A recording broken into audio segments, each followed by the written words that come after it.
I can see the dawn of a better day for humanity.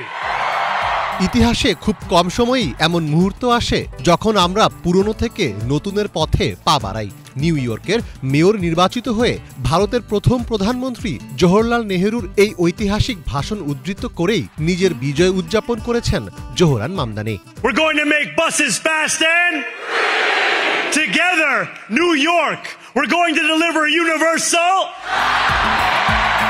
প্রথম মুসলিম হিসেবে new ইয়র্কের mayor পদে জয়ী হয়ে পুরো বিশ্বের নজর কেড়েছেন ৩৪ বছর বয়সী মামদানি। তবে তার জয়ে বেজায় নাখোশ মার্কিন প্রেসিডেন্ট ডোনাল্ড ট্রাম্প ও তার ঘনিষ্ঠ মিত্ররা। ইসরায়েলের প্রধানমন্ত্রী বেন ইয়ামিন নেতানিয়াহু জানিয়ে দিয়েছেন, মামদানি মেয়র হলে তিনি নিউ ইয়র্ক সফরেই আসবেন না।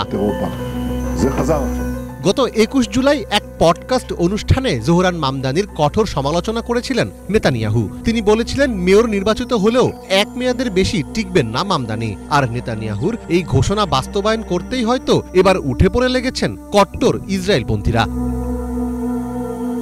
মামদানির বিজয়ে যুক্তরাষ্ট্র জুড়ে আনন্দের ঢেউ উঠলেও ক্ষোভে ফেটে পড়েছেন ইসরায়েলের কট্টর ডানপন্থী নেতারা। মামদানিকে ইতিমধ্যেই হামাস সমর্থক মেয়র আখ্যা দিয়েছেন ইসরায়েলি এক মন্ত্রী। এর পাশাপাশি ইসরায়েলের আরেক মন্ত্রী তো নিউ ইয়র্ক থেকে ইহুদিদেরই পালিয়ে যাওয়ার পরামর্শ দিয়েছেন।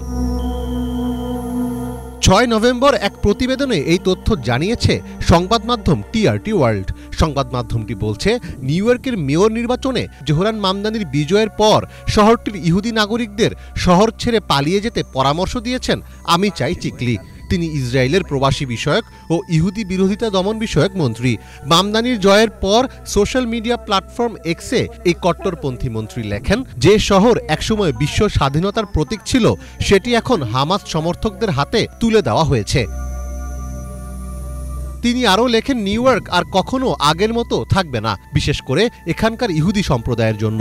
আমি নিউ ইয়র্কের ইহুদিদের আহ্বান জানাচ্ছি, ইসরায়েলে নতুন করে জীবন শুরু করার কথা গুরুত্বের সঙ্গে ভাবুন। চিকলির এই বক্তব্যের সঙ্গে একমত পোষণ করেছেন ইসরায়েলের আরেক ডানপন্থী মন্ত্রী ইতামার বেন গভির।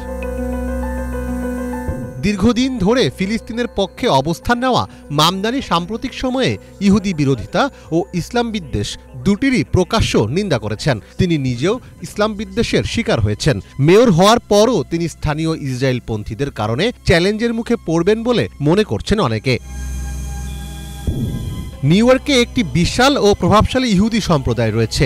ইসরায়েলি মন্ত্রীদের এমন উস্কানিমূলক মন্তব্য তাদের মধ্যে বিভ্রান্তি ও উদ্বেগের সৃষ্টি করতে পারে। ইহুদিরা দেশ ছাড়তে শুরু করলে তার প্রভাব অন্য ডানপন্থীদের ওপরও পড়তে পারে। এছাড়া নিউ ইয়র্কের ইহুদি সম্প্রদায় কোনো অরাজকতায় জড়ালে সেটি সামাল দিতেও হিমশিম খেতে পারেন মামদানি।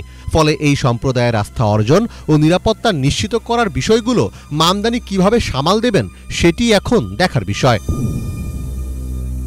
মীর ফজলে রাব্বি, বাংলা ভিশন।